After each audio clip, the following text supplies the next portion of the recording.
Karibu tena katika kipindi kingine hapa Kokoto Kwenye Kiatu, na tunaendelea na Korani na chanzo cha Korani, na leo tutaangalia Korani ambayo mimi ninaita Korani ya tatu. Sisemi kwamba ni Korani ya tatu, na ninaiita hivyo kwa sababu ni Korani ya tatu ambayo mimi ninaiongelea, iliyofanyika na Al-Hajjaj ibn Yusuf chini ya Abdul al-Malik. Na nimeita kipindi hiki Korani yenye utata, na nitajaribu kuelezea kwa nini naiona hivyo. Na kwanza katika kipindi tutaangalia Al-Hajjaj alikuwa ni nani, na bila shaka ninayo nafikiri video nzima ambayo inaongea juu yake. Pia Abdul al-Malik yeye alikuwa ni nani, nadhani pia ukiendelea unaweza kuona kwamba kuna video ambayo inaongea juu yake, lakini hapa ninawaelezea kwa kifupi kwa yule ambaye hajaangalia hizo video. Alafu nitasoma nukuu kutoka rejea za kihistoria, na nitasoma za Kikristo au ya nje ya Uislamu, na pia nitasoma za Kiislamu. Alafu nitajaribu kueleza kwa nini nadhani kwamba Qurani hiyo ya Al-Hajjaj ni Qurani ambayo inaleta utata. Alafu nitafanya hitimisho na nitatoa mawazo yangu. Okay, tukianza na Al-Hajjaj ibn Yusuf alikuwa ni nani? Alikufa mwaka wa 714. Kwa hiyo hatuna tarehe yake ya kuzaliwa. Alikuwa gavana wa Iraki na alikuwa na madaraka sana chini ya utawala ya Abdul al-Malik. Yeye ni maarufu kwa sababu aliweka kanuni ya Qurani chini ya huyu mtawala ambaye alikuwa ni Abdul al-Malik ibn Marwan. Mabadiliko aliyoyafanya katika hiyo Qurani ambayo tunaambiwa kwamba aliandaa haijulikani kamili. Kuna watu wana misingi mbalimbali. Kuna watu wanaosema kwamba aliongeza tu alama za diacritical ambayo inaonyesha namna ya kutamka neno, yani vokali. Alifanya marekebisho madogo madogo tu yani. Wengine wanaamini kwamba alibadilisha hata maneno mazima, yani katika razm yake alileta mabadiliko. Na kuna rejea moja ya kutoka Abu Daud katika kitab al-Mushaf, anaorodhesha mabadiliko 11 ambayo anasema ilifanyika chini ya huyu Al-Hajjaj. Kuni nyingine tena wanasema ndio hapo Qurani inazaliwa kama kitabu yenye maandiko yote yaliyomo katika Qurani leo. Kabla ya hapo na tutakapokwenda kusoma hizo nukuu, inaonekana kabla ya hapo ilikuwa ni kama kila sura ilikuwa ni kama kitabu ambaye ilikuwa inaeleweka katika upeke yake, kama vile ukirudi katika historia ya Biblia pia ni kila kitabu ndani ya Agano Jipya kwa mfano ilikuwa ni kitabu moja rasmi, halafu ikaunganishwa katika kitu ambaye leo tunaitambua kama Agano Jipya, lakini vitabu viliandikwa kwanza kama vitabu moja moja. Okay, Abdul al-Malik naye alikuwa ni nani? Yeye alikuwa ni khalifa wa 9 na alitawala kati ya mwaka wa 685 hadi 705.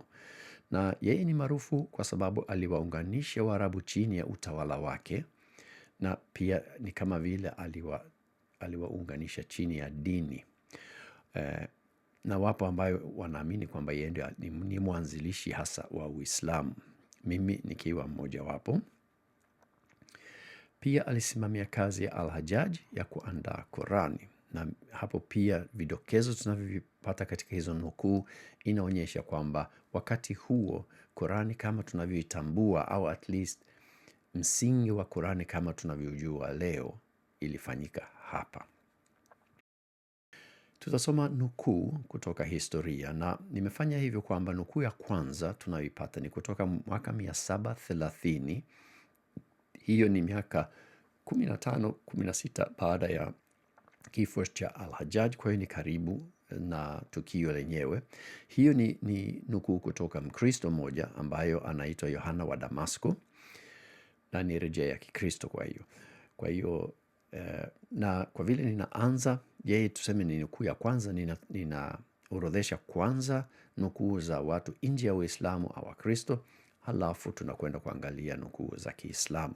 Kwa hiyo ndio sababu nimefanya hivi, nataka ujue hiyo. Kwa hiyo huyu Yohana anaandika hivi. Yohana anaanza maelezo yake kuhusu uzushi wa Ishmaeli wa kubainisha asili yake kwa mtu aitwaye Mamed, ambaye baada ya kusoma Agano la Kale na Jipya alianza kueneza simulizi kwamba maandishi yalishuka kwake kutoka mbinguni. Akakusanya mambo haya ya kuchekesha katika kitabu. Mamed huyu alisemekana alitunga mambo mengi ya kipumbavu na akayapa kila moja jina, kama vile maandishi ya mwanamke. Pia kuna maandishi mengine yenye majina meza, hiyo tunaikuta ni sura ya 5 katika Qurani leo, na kuna ya ng'ombe ambayo ni si ndio Al-Baqara. Yohana pia anataja maandishi ya 4 yenye jina ngamia wa Mungu, rejea ya ajabu ambayo imeleta mijadala mingi kwa kuwa hakuna maandishi kama ya katika Qurani ya sasa. Sasa kama wewe ni Muislamu, usichukie kwa sababu anasema ni maandiko ya kuchekesha, ni ya kipumbavu na nini. Huyu ni mtu ambayo anapinga hiyo dini mpya ambayo inaanza kuonekana. Kwa hiyo sisi hapa hatuzingatii hiyo. Tunazingatia kwamba kulikuwepo maandishi, kuna maandiko ya mwanamke, ya meza, ya ng'ombe, ya ngamia, nini na nini, na inaonekana kwamba kulikuwepo vitabu mbalimbali ambavyo vikaunganishwa na kuwekwa katika kitabu kimoja huko mbele. Tutaangalia katika nukuu zinazofuata. Huyu ni Yohana wa Damasco. Halafu kuna barua moja kutoka mtawala ambaye alikuwa ni wa Kikristo, ni Leo wa 3, ambaye anamtumia Umar wa pili barua, na hiyo ni kwenye mwaka wa 789, na yeye anaandika hivi: lakini ninyi wenyewe mnafanya upotoshaji kama huo, hasa katika kisa cha mtu aitwaye Al-Hajjaj, ambaye mliteua kwa gavana wa Wajemi, aliyekusanya vitabu vyenu vya kale na kuandika kingine kulingana na mapenzi yake na kukisambaza katika nchi zenu zote. Kwa maana jambo kama hilo lilikuwa rahisi kutekelezwa kwa watu mmoja wenye lugha moja, kama lilivyofanyika kweli, isipokuwa baadhi ya maandishi ya Abu Turab ambayo ni Ali, ambayo Al-Hajjaj hakuweza kuharibu kabisa. Hapo sasa tunapata habari ya kwamba Al-Hajjaj alileta mabadiliko. Aliandika Qurani kama vile yeye alivyotaka na akaisambaza hivyo, na aliharibu Qurani zingine zilizokuwepo. Tunaendelea na Abrahamu wa Tiberia, na tarehe ya andiko hiyo ni 813 au mpaka 833. Anasema hivi: ulitaja Qurani na kuambia kwamba ni Muhammad aliyeleta hili Qurani na masahaba wake walioliandika baada ya kifo chake. Hawa ni baadhi ya majina yao: Abubakar, Umar, Uthman, Ali, Abdul ibn al-Abbas na Muawiya ibn Abi Sufyan, mwandishi wa Ufunuo. Baada yao Al-Hajjaj ibn Yusuf alikusanya na kulipanga. Sasa yeye anataja sasa Abubakar, anataja Uthman na Umar na hao wote, lakini kumbuka kwamba anaandika mwaka 813. Wakati huo mapokeo yamesha kwanza kuzoeleka na watu wanaijua. Kwa hiyo ananukuu mapokeo, lakini baadaye yeye hapa anasema kwamba baada yao Al-Hajjaj ibn Yusuf alikusanya na kulipanga. Anasema kwamba Al-Hajjaj alifanya kazi fulani ya kuipanga au kuibadilisha kwa namna fulani, au labda kuipanga tu ikae vizuri. Hatujui mabadiliko yaliyofanyika. Mwisho tutasoma moja ambayo ni The Apology of Al-Kindi, pia ni miaka zile 813 hadi 833, nayo inasema hivi: kisha kulikuwa na suala la Hajjaj bin Yusuf, yaani kwamba alikusanya kila nakala aliyoweza kupata na kuamuru mambo mengi yaondolewe katika maandishi, na toleo likaandikwa kulingana na mpangilio uliopendekezwa na Al-Hajjaj katika nakala 6. Moja ikatumwa Misri, nyingine Shamu, nyingine Madina, nyingine Maka, nyingine Kufa na nyingine Basra. Kwa hiyo hapa tunapata kujua kwamba alikusanya Qurani zilizokuwepo. Hapa tunapata kama vile dokezo kwamba kulikuwepo Qurani na yeye akazikusanya, halafu akabadilisha, akaweka andiko kama yeye alivyotaka. Kwa hiyo rejea hizo zinasema kwamba kuna mkusanyiko uliofanyika, kuna mabadiliko iliyofanyika, na ukiangalia unaweza kusema kwamba kulikuwepo tu vitabu vidogo vidogo na vikakusanyika na vikawekwa kama kitabu ambayo leo tunaitambua katika Korani. Tunaendelea sasa kuangalia nukuu za Kiislamu, na hapo tunapata rejea. Nimeweka 4 pia nimetumia 4 kutoka Kiislamu na 4 kutoka Ukristo. Na hapo tunaanza na Ali bin Mushir, na yeye alifariki mwaka 804 au 805 hivi. Kwa hiyo hatuna tarehe yake ya kuzaliwa pia. Na anaandika hivi: Al-Amash alisema, nilimsikia Al-Hajjaj bin Yusuf akisema alipokuwa akitoa hutuba juu ya mimbari, andikeni Qurani kama Jibril alivyoandika, sura ambayo ng'ombe ametajwa ndani yake, sura ambayo familia ya Imran imetajwa ndani yake, sura ambayo wanawake wametajwa ndani yake. Halafu inaendelea na maelezo mengine ambayo hayahusiki na mada yetu, kwa hiyo ninayaacha pale. Halafu tuna nukuu nyingine ni Ibn Shaba. By the way, nukuu hizo zote zipo katika PDF file ya video, kwa hiyo unaweza kwenda kuisoma katika uzima wake, na pale pia unapata kujua ni wapi na wapi nimeipata. Okay, Ibn Shaba anaandika hivi: nilikuwa miongoni mwa walinzi wa Al-Hajjaj ibn Yusuf. Al-Hajjaj aliandika masahifu, yani makorani, na kuyatuma katika kambi za jeshi, na akatuma nakala moja Madina, lakini familia ya Uthman haikupendezwa na hilo. Iliambiwa, toeni mushaf wa Uthman usomwe. Wakasema, mushaf uliharibika siku ambayo Uthman aliuawa. Alipokuwa Al-Mahdi khalifa, alituma mushaf Madina. Huu ndio unaosomwa huku mpaka leo. Aliweka kando mushaf wa Al-Hajjaj uliowekwa katika sanduku chini ya mimbari. Hapa tunapata dokezo ya kwamba kulikuwepo pale Madina kulikuwepo Korani ambayo wanasema ilikuwa ni ya Uthman, lakini ilikuwa imeharibika, wakapokea hiyo ya Al-Hajjaj. Unaona? Halafu hiyo pia ikabadilishwa, ikaja hiyo ya nani huyu Al-Mahdi. Kwa hiyo tunaona kwamba kulikuwepo mabadiliko, na hakuna sababu ya kuweka mushaf moja katika sanduku na kuanza kusoma nyingine kama zote zinafanana. Hapo tunaona kwamba kuna kuwepo mabadiliko, na hiyo inaandikwa sasa ni 876 alifariki. Kwa hiyo ni nyuma sana katika historia, na hiyo ndio tatizo ya rejea za Kiislamu, zinakuja nyuma sana, na tayari hapo sasa mapokeo yameshakaa, kwa hiyo yamekaa na wanazijua.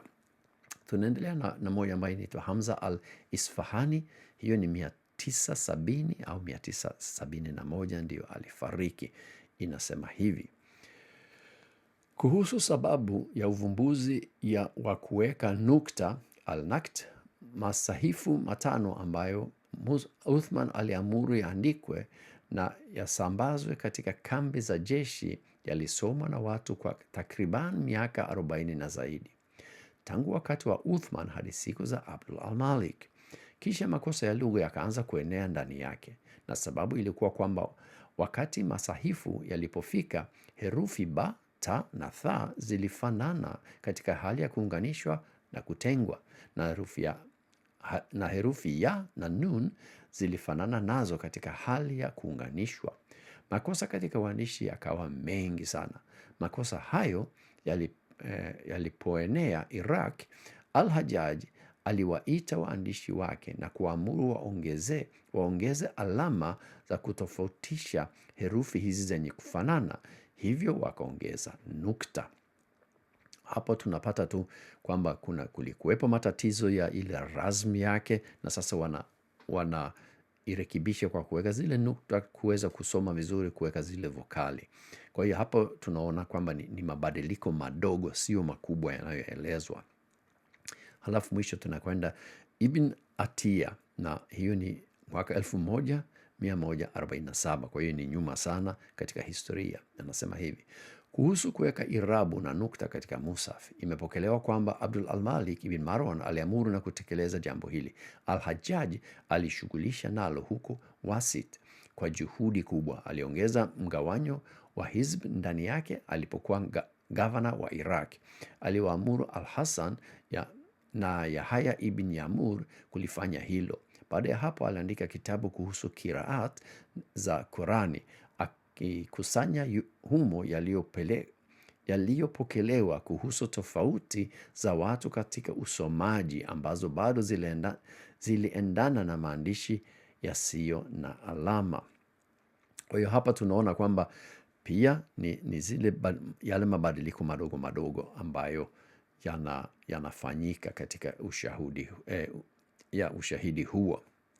Sasa kuna rejea nyingine ambayo ipo katika kitabu Al-Masahif ambaye ameandikwa Abu Daud, na yeye alifariki mwaka wa 929, na pale anaorodhesha tofauti 11 za ambazo zilifanyika katika rasm, na sijaziangalia sana kwa sababu kazi ya video hii sio kuonyesha tofauti zilizopo. Hizo tofauti unaweza kwenda kuzisoma ukigoogle, unaweza ukaipata hiyo, na unaweza ukaangalia hizo tofauti zilikuwa ya namna gani na zilikuwa na tuseme ilileta badiliko gani. Ila pointi ya hapa ni kwamba ilifanyika badiliko, na ilifanyika badiliko wakati wa Al-Hajjaj. Watu wanasema hivyo. Ukuu wa hayo mabadiliko hapo sasa watu wanatofautiana katika msimamo wao. Okay, kwa nini kuna utata na Qurani ya Al-Hajjaj? Kwanza kabisa ni kwa sababu inapinga mapokeo ya Uislamu. Kwa sababu mapokeo ya Uislamu yanasema kwamba Uthman ndio alimaliza hiyo kazi. Na sasa unapoenda karibu miaka inakuwa ngapi? Inakuwa 70, sijui. Ya Uthman ilikuwa ni mwaka wa 650. Kwa hiyo itakuwa kwenye 700, kwenye 50, 60 hivi, around pale au 50. Nyuma ndio kanuni ya Qurani ikawekwa na ikakusanywa na ikatayarishwa. Sasa hapo inaharibu historia ya mapokeo, unaona, na halafu inaiweka pia katika muktadha mwingine, sio Hijaz, Meka na Medina. Kwa hiyo nafikiri ni sababu kubwa, lakini tofauti kubwa kati ya maelezo ya mapokeo juu ya Abu Bakar na Uthman ni kwamba hakuna rejea hata moja nje ya maelezo ya Kiislamu yaliyoandikwa na kina Sahih al-Bukhari, ambayo hiyo ni nyuma kabisa, hata baada ya Al-Hajjaj na Abdul al-Malik, iliandikwa kwenye mwaka wa 800 na kitu. Kwa hiyo hiyo ni baada sana. Hayo ni mapokeo ndio wanaoyakubali moja kwa moja kwa 100%, wakati hakuna hata rejea moja ya wakati wake, ambapo katika Qurani hii ya Al-Hajjaj kuna rejea nyingi tu ambayo zinaonyesha kwamba hapa kuna kitu kilifanyika, na ukikusanya yote unaona kwamba kuna dokezo ambayo mabadiliko yalifanyika yalikuwa madogo, lakini pia yalikuwa makubwa, na kuna sehemu unaweza kusema kwamba hapo ndio Qurani ilizaliwa, na wengine wanaamini kwamba hata dini ya Uislamu ilizaliwa wakati huu. Kwa hiyo mapokeo yanapenda kurudisha tukio ya Qurani kuzaliwa nyuma katika historia au mbele katika historia, sijui, yani iwe imefanyika mapema tuseme. Kwa hiyo ndio maana hapa sasa kuna utata. Hawapendi kukubali kwamba Qurani inawezekana ilizaliwa kwenye mwaka wa 700 badala ya wakati wa kwanza Muhammad na pia Abu Bakar na Uthman. Haya, nitamalizia kwa kutoa mawazo yangu na kuhitimisha hiyo kipindi. Mimi mwenyewe nikiangalia ushahidi na nukuu ninazozipata, kwangu inavutia kuamini kwamba wakati huu wa Abdul al-Malik na Al-Hajjaj ndio Qurani ikaunganishwa na kuwekwa na kufanya kwa Qurani ambayo ni mwanzo wa Qurani ambayo tulionazo sasa hivi leo. Mabadiliko yamefanyika katika historia, na Qurani hiyo ya Al-Hajjaj pia haipo leo kwa kusema kwamba tunayo moja ambayo imesainiwa kama ya Al-Hajjaj. Hiyo haipo. Kuna rejea nyingi zinazoshuhudia kwamba kulifanyika kitu ambayo ilileta Qurani ambayo ilikuwa ni ya tuseme ya kimataifa, au ambayo ilikuwa ndio yenyewe ambayo inatakiwa kuwepo chini ya utawala ya Abdul al-Malik. Kuhusu upana wa mabadiliko, kama walikusanya maandiko na kuyaweka tu katika Musaf hiyo, au kama walichagua nini iwepo au isiwepo, na kama waliongeza vya kwao, hayo yote hatuwezi tukajua. Kwa hiyo sitaiongelea. Hapo ninaweza nikaamini, lakini siwezi nikajua.